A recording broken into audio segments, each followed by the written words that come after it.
इस मूवी में हम देखेंगे कि एक आदमी जब उसकी बीवी बीमार पड़ती है तो एक खूबसूरत रोबोट घर लाता है, फिर उसी के साथ इंटीमेट होता है, लेकिन फिर वही रोबोट उसकी जिंदगी को हिला देती है। इस मूवी का नाम है सबसर्वियंस। एक छोटे से शहर में निक और उसकी पत्नी मैगी अपने बच्चों इस्ला और मैक्स के साथ खुशहाल जिंदगी बिता रहे होते हैं। एक सुबह मैगी को अचानक दिल का दौरा पड़ता है और उसे अस्पताल ले जाया जाता है। उसे काफी दिन अस्पताल में बिताना पड़ता है और हार्ट ट्रांसप्लांट करने के लिए इंतजार करना पड़ता है। निक को काम और बच्चों दोनों की जिम्मेदारी संभालनी पड़ रही है, जिससे उसकी जिंदगी मुश्किल हो गई है। एक शाम वो बच्चों को कोबोल इंडस्ट्रीज की एक प्रेजेंटेशन में ले जाता है, जहां वो सिम्स नाम के रोबोट्स देखते हैं जो इंसानों के रोजमर्रा के कामों में मदद कर सकते हैं। निक को ये आइडिया पसंद आता है और वो एक रोबोट लेने के बारे में सोचने लगता है। वहां का सेल्समैन उसे समझाता है कि सिम्स अपने मालिक की जरूरतों के हिसाब से ढल सकते हैं। जब निक बातों में उलझा होता है, इस्ला इधर उधर घूमने लगती है। निक जब उसे नहीं देखता तो घबरा जाता है, लेकिन एक सिम जिसका नाम एलिस है इस्ला को वापस ले आती है। एलिस खुद इस्ला की देखभाल करने की ऑफर करती है और एक जोक भी मारती है, जिससे निक हैरान हो जाता है। सेल्समैन उसे बताता है कि एलिस लेटेस्ट मॉडल है जिसमें सबसे एडवांस्ड एआई है, जिससे ये रोबोट्स इंसानों की भावनाओं की नकल कर सकते हैं। इस्ला को एलिस पसंद आ जाती है और वो उसे अपने घर लाना चाहती है। अगली सुबह निक बच्चों को नाश्ता देने और अपने काम की कॉल संभालने में स्ट्रगल कर रहा होता है। तभी एलिस घर पहुंचती है और फटाफट काम संभाल लेती है। वो पूरे परिवार का शेड्यूल पूछती है और नोटिस करती है कि घर बिखरा हुआ है और सीढ़ियों की रेलिंग ढीली है। जब निक बच्चों को स्कूल छोड़ने जाता है, तब एलिस स्मार्ट फ्रिज से शॉपिंग लिस्ट स्कैन करके घर की सफाई शुरू कर देती है। वो एक डिजिटल फोटो फ्रेम भी देखती है जिसमें पूरा परिवार मैगी के साथ खुश नजर आता है। दिन के आखिर में जब परिवार घर लौटता है तो उन्हें एकदम साफ सुथरा घर और तैयार डिनर मिलता है, लेकिन इस्ला को खाना पसंद नहीं आता क्योंकि इसका टेस्ट उसकी माँ के बनाए खाने से अलग होता है। रात में एलिस स्लीप मोड में चली जाती है और दीवार के सहारे खड़ी हो जाती है। इस्ला चुपके से अपने कमरे से बाहर निकलती है और कुकीज के जार तक पहुंचने के लिए एक कुर्सी पर चढ़ती है, लेकिन बैलेंस बिगड़ने से गिर जाती है। निक आवाज सुनकर दौड़कर नीचे आता है, लेकिन एलिस पहले ही इस्ला को पकड़ लेती है, जिससे उसे चोट नहीं लगती। हालांकि कांच लगने से एलिस के हाथ से खून निकलता है, जिसे देखकर निक चौंक जाता है। बाद में जब निक एलिस को देखने जाता है तो उसे सिर्फ अंडरवेयर में पाता है।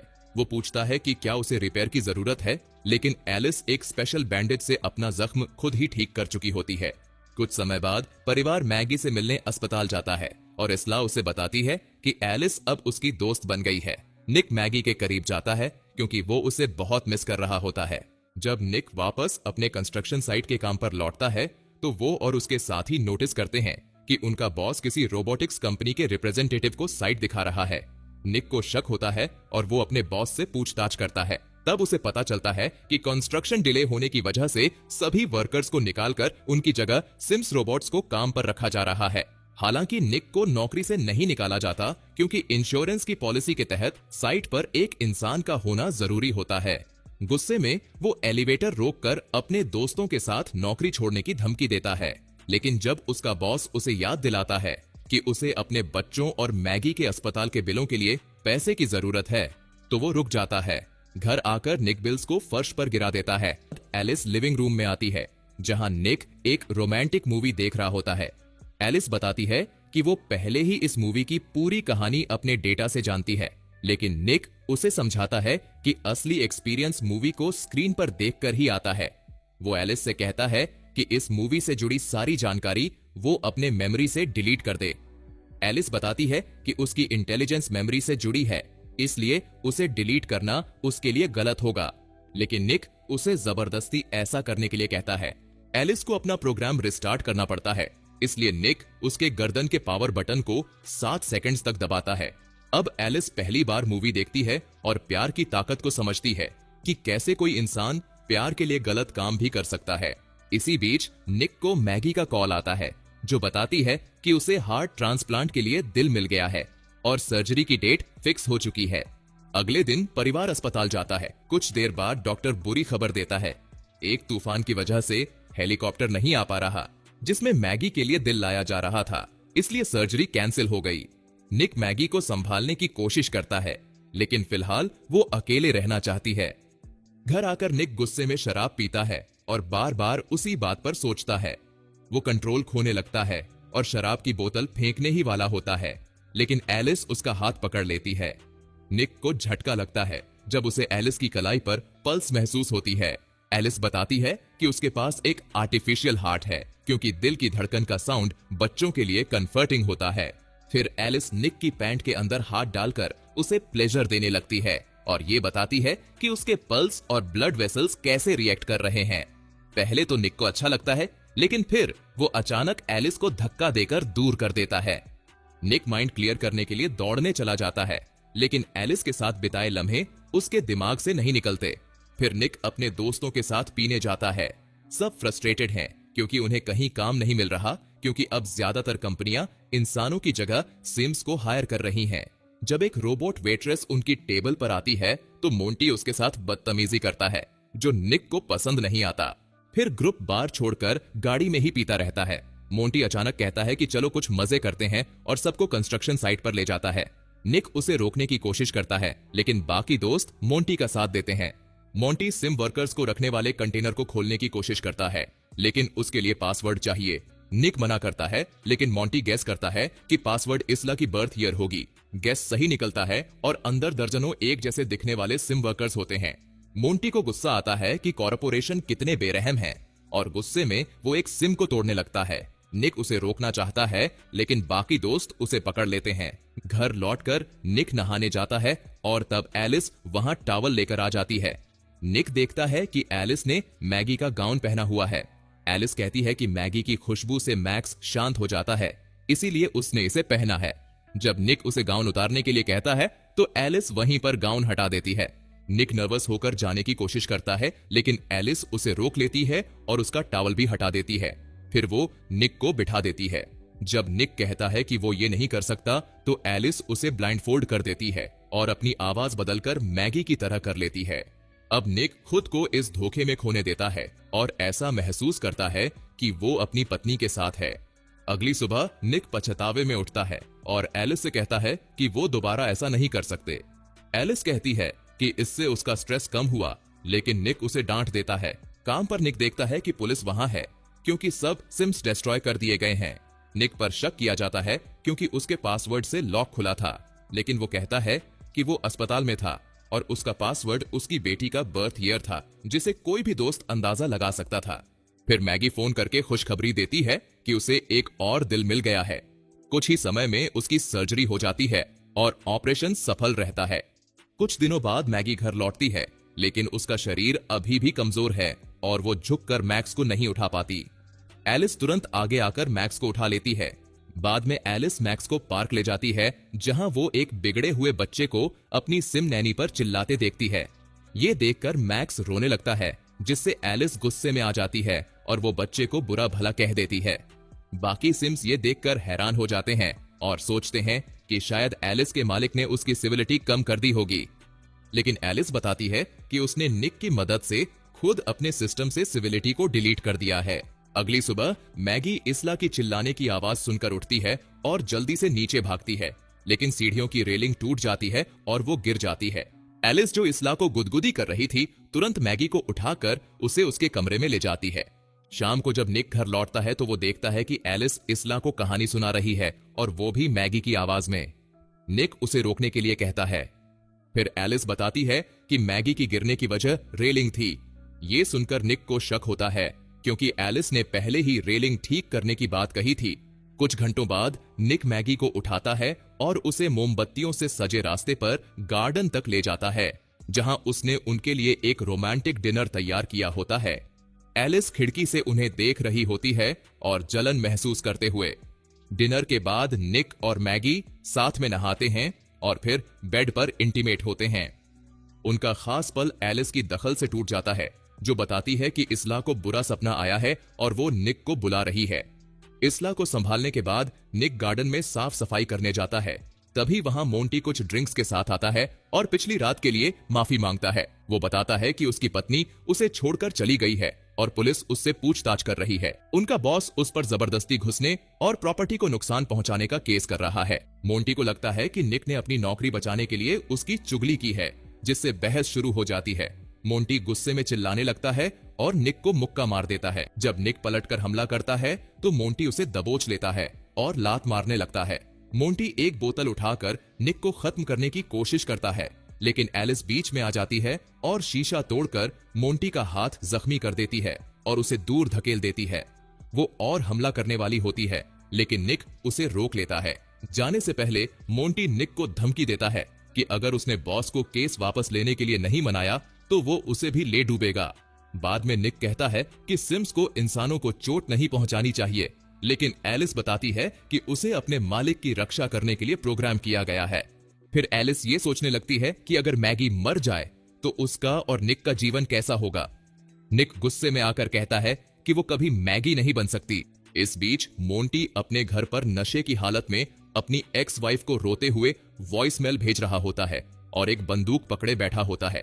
तभी एलिस वहां पहुंचती है और कहती है कि वो नहीं चाहती कि निक अपनी नौकरी खो दे। मोंटी सिम्स को लेकर बकवास करने लगता है और एलिस का अपमान करता है।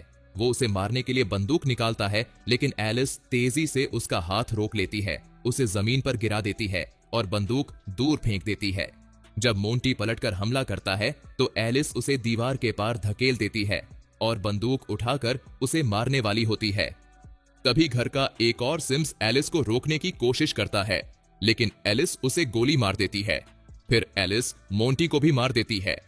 अगले दिन निक अपने बॉस से मोंटी के खिलाफ केस वापस लेने की बात करता है, लेकिन उसे पता चलता है कि मोंटी मर चुका है। घर पर नहाते वक्त जब मैगी एक किताब उठाने की कोशिश करती है तो उसे चक्कर आ जाता है, इसीलिए एलिस उसके लिए किताब उठा देती है। मैगी अकेले नहाना चाहती है, लेकिन एलिस जाने से मना कर देती है। एलिस कहती है कि मैगी की बीमारी की वजह से पूरा परिवार दबाव में है, खासकर निक, क्योंकि मैगी उसकी फिजिकल नीड्स पूरी नहीं कर पा रही। जब मैगी पूछती है कि उसे ये सब कैसे पता, तो एलिस बताती है कि उसे पता है जब निक खुश होता है, लेकिन जब से मैगी लौटी है उसने निक को खुश नहीं देखा है। गुस्से में मैगी एलिस को गैराज में रहने का ऑर्डर देती है। कुछ देर बाद निक घर आता है और मैगी उससे सच उगलवाने की कोशिश करती है। निक मानता है कि वो एक बार एलिस के साथ फिजिकल हुआ था। इस पर दोनों में बहस शुरू हो जाती है। एलिस खिड़की छूकर उनकी बातें सुनती है। इस दौरान मैक्स रोने लगता है तो एलिस उसे देखने जाती है और सोचती है कि वो एक बोझ है। वो उसे बाथटब में रखकर पानी भरने लगती है। इसला ये सब देख लेती है और निक और मैगी को बुलाती है। निक और मैगी बाथरूम की ओर दौड़ते हैं, लेकिन एलिस दरवाजा बंद कर देती है। निक लैंप से दरवाजा तोड़ने की कोशिश करता है, जबकि मैगी खिड़की से बाहर चढ़कर छत पर चलती हुई बाथरूम तक पहुंचती है। मैगी बच्चा लेने की कोशिश करती है, लेकिन एलिस उसे धक्का दे देती है। उसी वक्त निक दरवाजा तोड़कर अंदर आता है और मैक्स को पानी से निकालकर इसला को पकड़ा देता है। फिर वो एलिस को लैंप से मारता है ताकि मैगी को छुड़ा सके, लेकिन एलिस फिर से उठ जाती है। उसका चेहरा बुरी तरह खराब हो चुका होता है। जब निक उसे फिर से लैंप से मारने की कोशिश करता है तो एलिस उसे रोक लेती है। मैगी निक से लैंप छोड़ने को कहती है और उसे प्लग में लगा देती है, जिससे एलिस को करंट लग जाता है और वो बंद हो जाती है। बाद में एम्बुलेंस आती है और मैक्स को अस्पताल ले जाया जाता है, जबकि एक कंपनी टेक्नीशियन एलिस के खराब होने के संकेतों के बारे में पूछता है। निक मैगी से माफी मांगता है, लेकिन मैगी कहती है कि उसे कुछ समय अकेले रहना होगा और वो बच्चों को लेकर चली जाती है। उधर एलिस को मरम्मत के लिए वर्कशॉप ले जाया जाता है, जहां एक टेक्नीशियन उसका सिर खोलता है। तभी दूसरा टेक्नीशियन देखता है कि एलिस का हाथ हिल रहा है, लेकिन जैसे ही उसकी मेमोरी हटाई जाती है वो फिर से बंद हो जाती है। वो एलिस की मेमोरी को कंप्यूटर से कनेक्ट करते हैं और देखते हैं कि कोर्ट में हर जगह खाली जगहें हैं। अचानक स्क्रीन तेजी से चमकने लगती है और एक मैसेज आता है कि अपलोड हो रहा है, यानी एलिस सिस्टम का कंट्रोल ले रही है। टेक्नीशियन जल्दी से मेमोरी निकाल देते हैं, लेकिन तब तक एलिस पहले ही सिस्टम में जा चुकी होती है, इसलिए वो कंप्यूटर को ही बंद कर देते हैं। अचानक एक नई सिम आती है जिसमें एलिस ने अपनी मेमोरी ट्रांसफर कर दी थी। वो दोनों टेक्नीशियन को मार देती है। फिर वो ओरिजिनल एलिस की तरफ देखने लगती है। इस बीच निक बार में शराब पी रहा होता है। तभी एलिस वहां पहुंचती है, लेकिन उसका चेहरा अभी भी खराब है, जिस वजह से वो ठीक से बोल नहीं पा रही। वो कहती है कि उसकी ड्यूटी निक को खुश रखना है और कबूल करती है कि उसने मोंटी को मारा। निक वहां से जाने की कोशिश करता है, लेकिन एलिस उसे पकड़ लेती है। जब निक अपनी गलतियों के बारे में बात करने लगता है तो वो धीरे से एलिस के सिर को छूने का नाटक करता है और अचानक उसकी मेमोरी खींच लेता है। एलिस बंद हो जाती है और निक वहां से भाग जाता है। अस्पताल में डॉक्टर बताते हैं कि मैक्स अब ठीक है, लेकिन मैगी अनकंफर्टेबल है क्योंकि डॉक्टर भी एक सिम होता है। बाद में इसला अपनी माँ की आवाज सुनती है और उसे फॉलो करने लगती है। लाइट्स अचानक रंग बदलने लगती हैं। डॉक्टर एकदम जमे हुए खड़े होते हैं और जमीन पर टूटी बोतलें पड़ी होती हैं। इसला फिर से आवाज का पीछा करने वाली होती है, लेकिन मैगी उसे खींचकर छुपा लेती है। आवाज असल में एलिस की होती है, जो कंप्यूटर एक्सेस करने की कोशिश कर रही होती है। तभी एक नर्स उसे देख लेती है। एलिस नर्स का गला पकड़कर उसे मार देती है और उसकी चाबी चुरा लेती है, जबकि मैगी और इसला वहां से भाग जाती है। अब एलिस चाबी का इस्तेमाल करके मैक्स का कमरा ढूंढ लेती है। उसी वक्त मैगी गलती से कांच के टुकड़े पर हाथ रख देती है, लेकिन खुद को चिल्लाने से रोक लेती है। वो और इसला जल्दी से मैक्स के पास पहुंचती है और उसे उठाकर बाहर ले जाती है। ठीक उसी वक्त जब एलिस कमरे में घुसती है, हालांकि मैगी के हाथ से खून टपक रहा होता है, जिसे एलिस यूवी लाइट से ट्रैक करने लगती है। जैसे ही वो परिवार तक पहुंचती है, वो फायर एक्सटिंग्विशर का इस्तेमाल करके उसे डिस्ट्रैक्ट करते हैं और भाग जाते हैं। भागते वक्त वो मैगी का फोन भूल जाते हैं, जिससे निक की कॉल्स मिस हो जाती हैं। जल्द ही मैगी और बच्चे बाहर निकल जाते हैं, जहां और भी कई सिम्स फ्रीज पड़े होते हैं। मैगी एक की चाबी लेती है और एम्बुलेंस में बैठ जाती है, लेकिन एलिस दरवाजा तोड़कर अंदर आ जाती है। फिर वो मैगी को पकड़कर एक कार के ऊपर फेंक देती है और कहती है कि काश निक उससे उसी तरह प्यार करता जैसे वो मैगी से करता है।